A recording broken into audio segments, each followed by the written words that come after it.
So our next guest is Alicia Elster. And Jean has a book series called Joe in the City. This is another book for young adults, I believe, but she will correct me. It's for young readers. So I don't know if it's young adults or if it's children or what, but she'll tell us. And it's called JoJo in the City. And it's a series for children. And it has a historical tie-in. So welcome to Black Authors Matter TV. Thank you. Thank you very much. Happy to be here. Okay. So your happy book, to have you. Yeah, your book, JoJo in the City. What made you come up with JoJo as the name of your main character? Because I think JoJo is in all these books. Is that correct? Yes, he is the main character. He's the protagonist in all the books. Okay. And this is a children's series. Okay. And what age range? Really, it's from ages, I would say first grade through fourth or fifth grade, really, just depending upon their reading skills. But it's also a great read to me book that parents can read with their children, read to their children. So, but the name JoJo, I just wanted a name that had some rhythm to it, you know? And that was, and I knew there were going to be several books in the series. There are 4 books in the series. And so I just wanted a name that would be catchy, that the young readers and the young listeners would hold on to, and also that the parents would. So that's how I came up with the name. Those the books behind you, I'm guessing. Yes, they are, all 4 volumes. And the first volume is Just Call Me JoJo. And volume 2 is I Have a Dream Too. And volume 3 is I'll Fly My Own Plane. And volume 4 is I'll Do the Right Thing. And in each one of these volumes, the main character, JoJo, he learns life lessons when he reads about heroes from African-American history. And I wanted to combine our history of African-Americans with contemporary issues. And I'm here tonight celebrating the 20th book anniversary of this series. I wrote it, and it was first published by Judson Press 20 years ago, the first volume, Just Call Me JoJo. Oh. And the issues that I wanted to address then are still timely now. And in fact, sometimes the ramifications of them are more intense and unfortunately even deadly sometimes. So the book has, the whole series has withstood the test of time. And it's been 20 years and readers are still enjoying it. Teachers are still using it in their classrooms. Parents are still buying it for their children. Well, I can say that they're very beautifully illustrated. I can tell that just from here, even though, you know, you haven't held the book up close, but the pictures are so striking. I can tell that they're beautifully illustrated. Thank you, thank you. The illustrator is Nicole Tagel, and this actually was her first assignment contract for illustrating children's books, and she has gone on to write several, illustrate several more. And in fact, I think I remember seeing on Twitter recently that one of her books won a very prestigious award.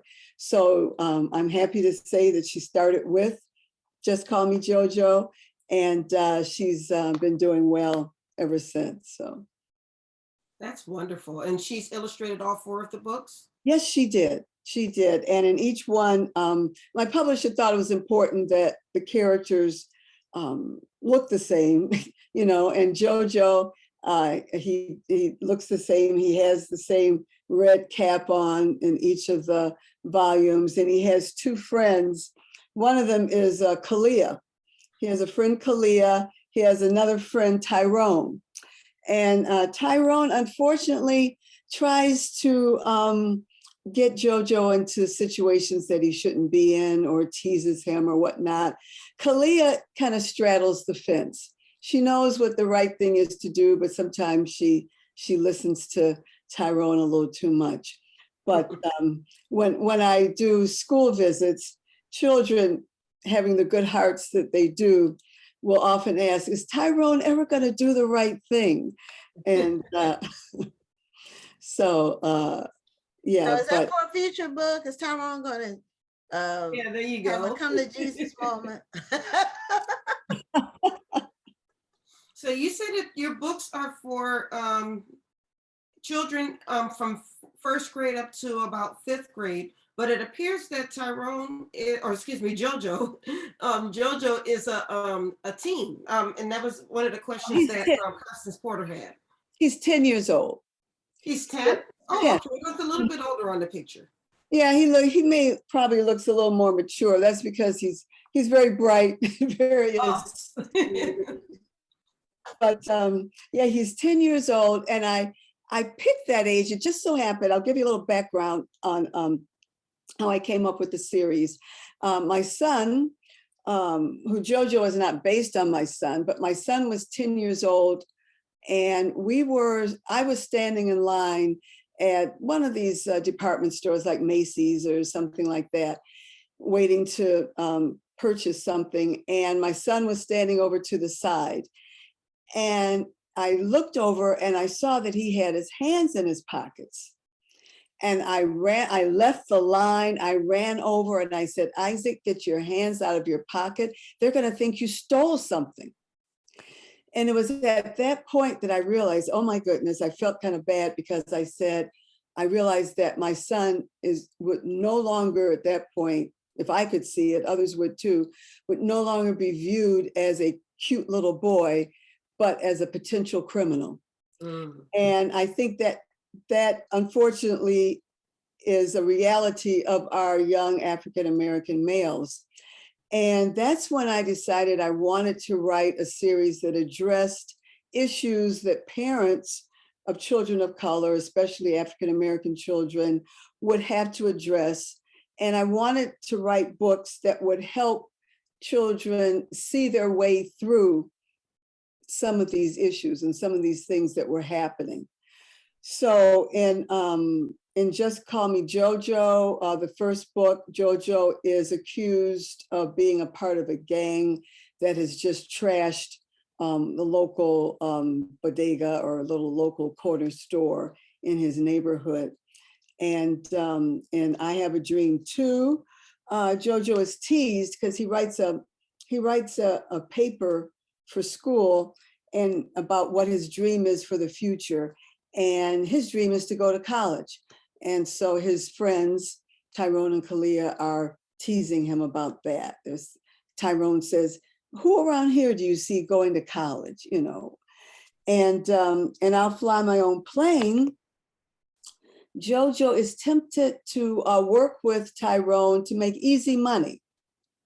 And I wrote it so that depending upon the age of the reader, older kids, when I speak at libraries or schools, the older children know that Tyrone is a runner for the neighborhood dope dealer. Younger kids know it's just somebody doing the wrong thing. So I don't come right out and say it, I leave it nebulous, but unfortunately, older kids that live in an urban setting know that's one of the things that's going on.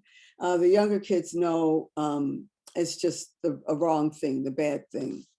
And then in I'll Do the Right Thing, the fourth volume in the series, JoJo is tempted to join a gang. Tyrone has started a gang kind of as protection because some of the older students from the high school have started recruiting. And so JoJo is tempted to join this gang, but at the end he decides he'd rather try to work to be a peacemaker. And that's kind of a segue to, I'll also share with who some of the historical characters are in the series. I'll start from the back up, but in I'll Do the Right Thing, when JoJo decides to be a peacemaker, he reads about Ralph Bunche. And contrary to what many people think that Martin Luther King was the first African-American to win the Nobel Peace Prize. But actually it was Ralph Bunche in 1950, won the Nobel Peace Prize. He negotiated the first peace agreement between the Israelis and the Egyptians. And so JoJo reads about Ralph Bunche. And I'll fly my own plane. JoJo reads about the Tuskegee Airmen, who, as you know, were the first Black pilots in the armed forces. This was even before it was technically called the Air Force, but they were the first Black pilots in the armed forces. And I Have a Dream Too. JoJo reads about Mary McLeod Bethune. And she started Bethune-Cookman College. And at the time it was a school for youngsters. It wasn't a university at the time. And she then went on to be an advisor for President Roosevelt. And she started a school with $1.50 in her pocket. And these days, I looked it up, that would be worth about $28. So maybe you could buy a box of pencils or something, but she started a whole school with $1.50. And Just Call Me JoJo. JoJo's reading about the Negro Baseball Leagues, and in particular, a baseball player that they called Cool Papa Bell.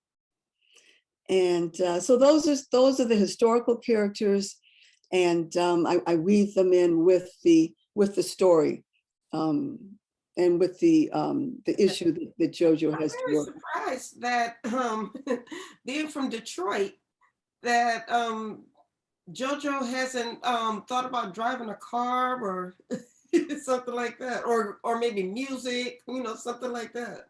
Right. Well, I tell you, encourage my publisher to ask for some more volumes, and I can go into more things like that. There's only so much you can cover, especially in a children's picture book like that. Right. But I do notice that this is your 20th anniversary for the JoJo series, which is amazing. Congratulations. Thank you. Thank you. Has it continued to sell all along? They are continuing to sell. I continue to get royalty checks, so they're selling. That's one way to sell.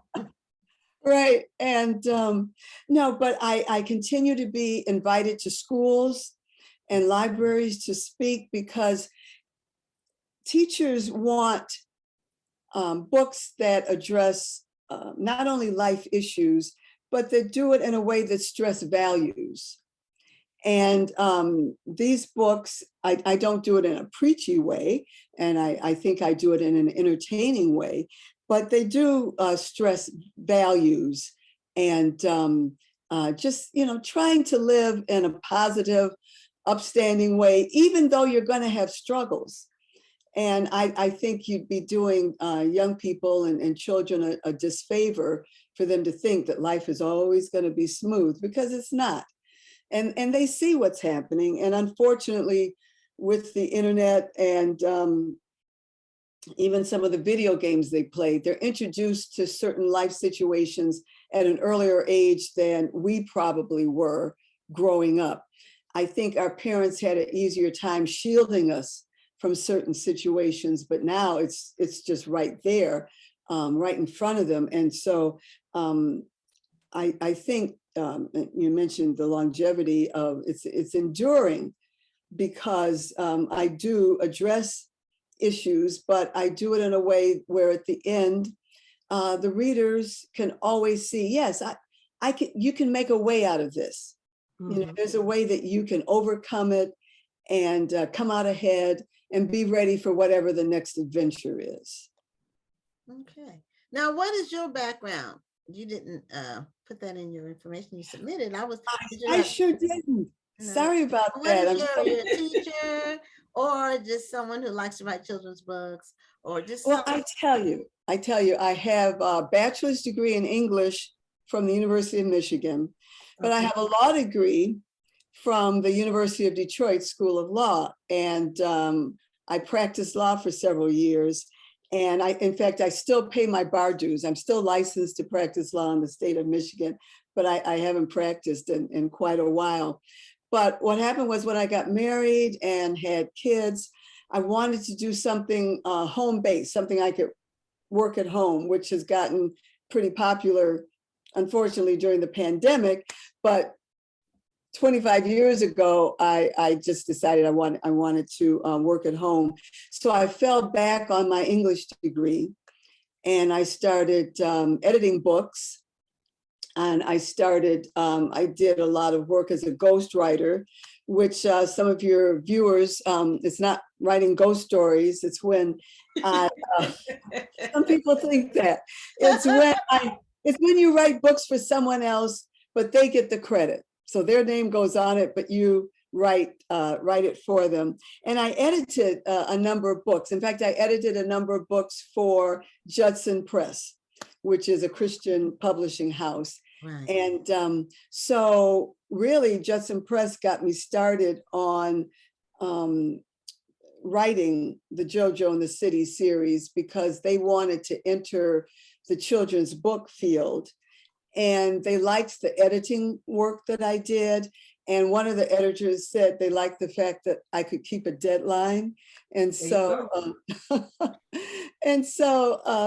that's how I got started. I've also written essays. I've had them published in Christian Science Sentinel, in Black Child Magazine, in Ms. Magazine, World Vision Magazine. So I've had quite a wide range of writing experiences.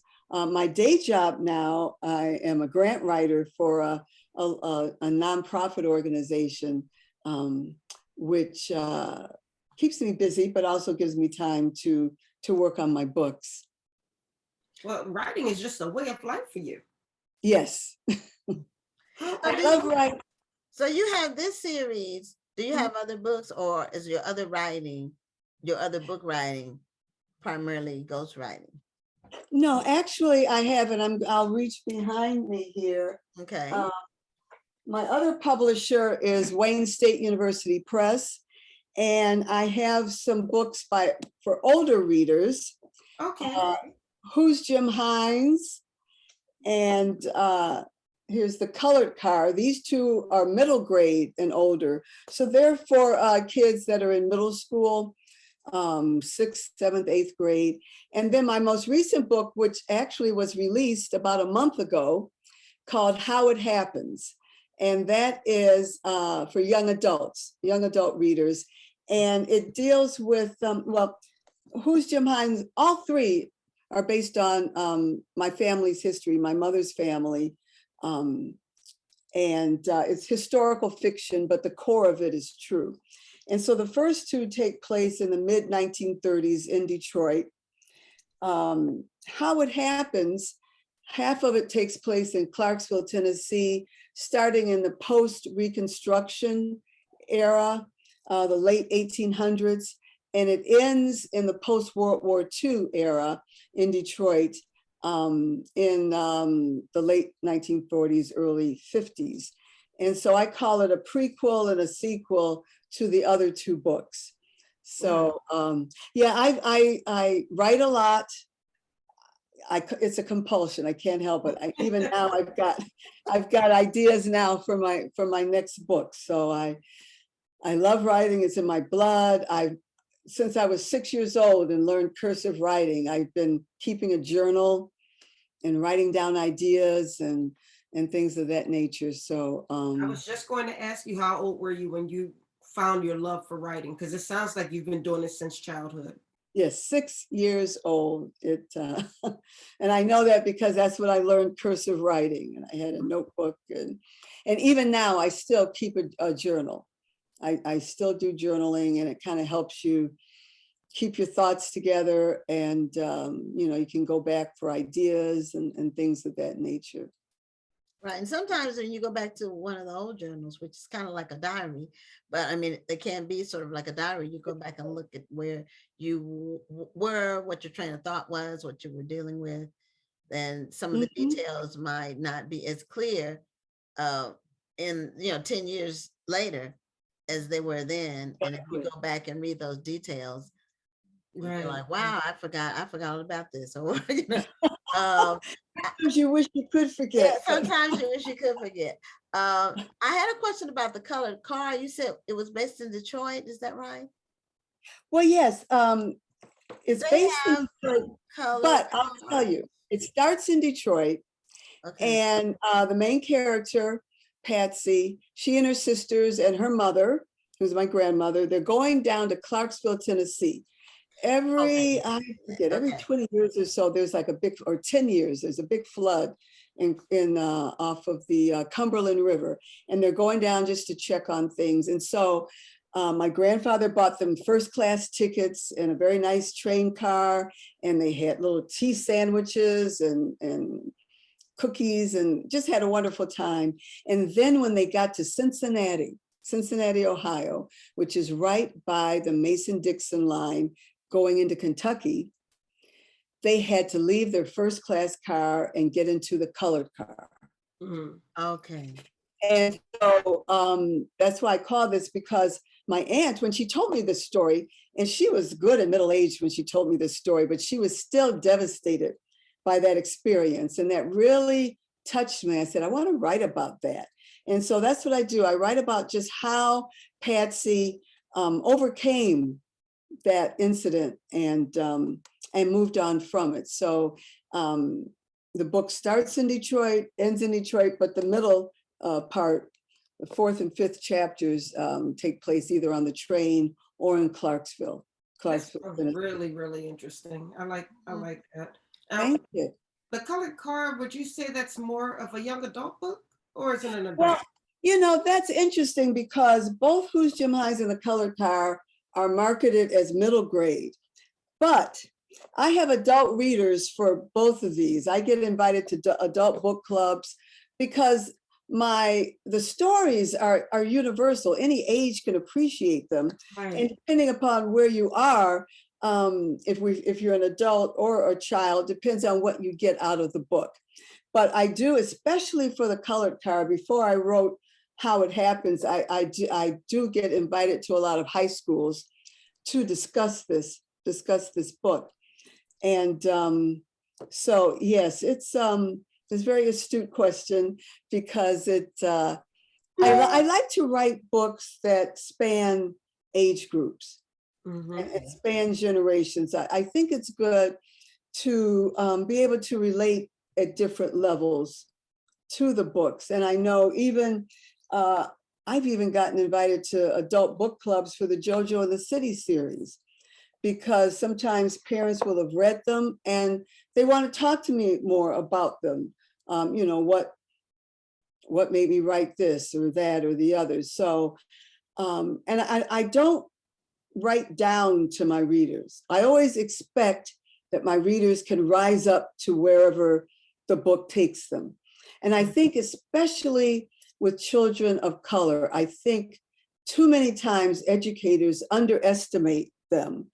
And so I wanted to give educators tools to use where they can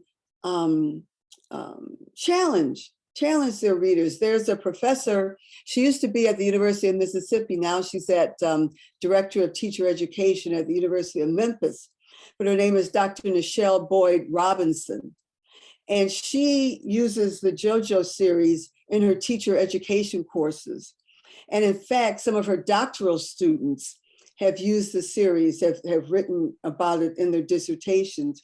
And if you go on my website, jeanaliciaelster.com, I have a teacher resources link at the top.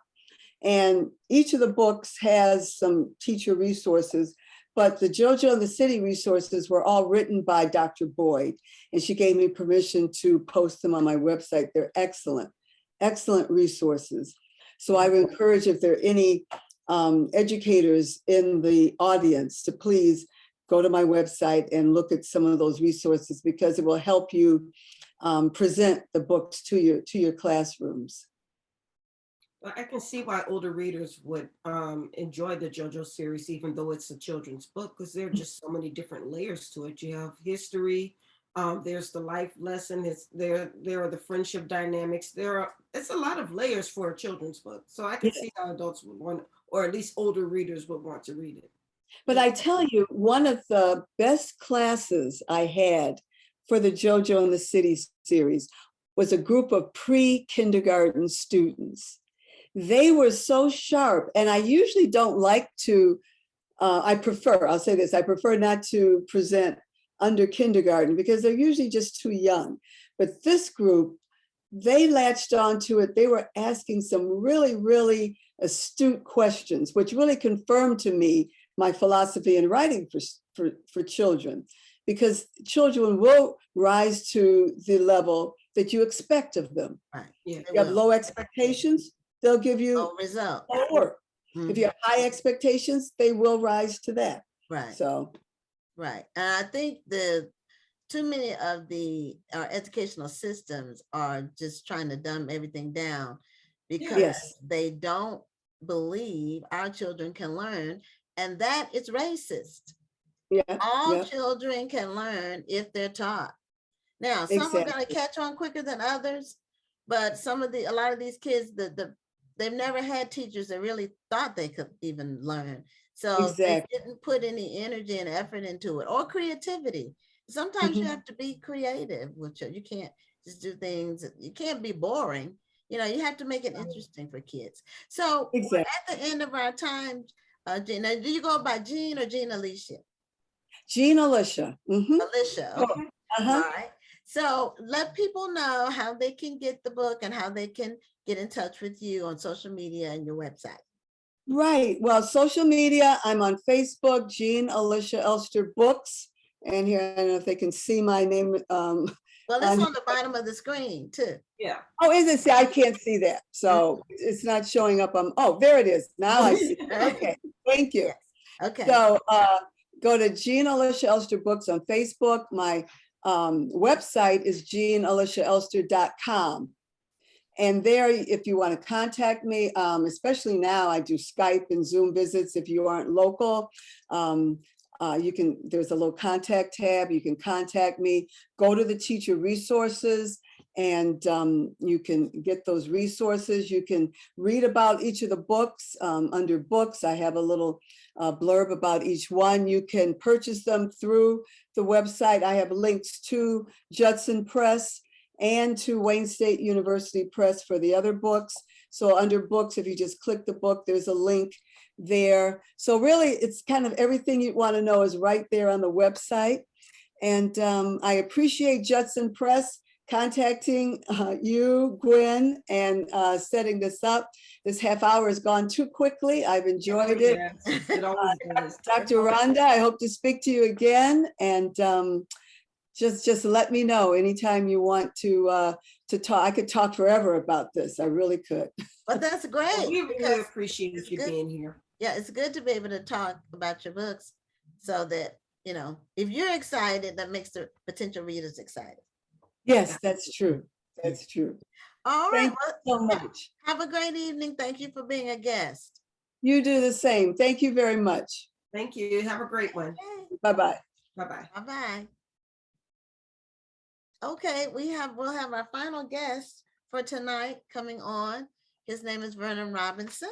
But while he's coming on, I wanted to just remind everybody about the book festival this weekend, all day Friday, all day Saturday. If you want to look at the hour by hour schedule, go to the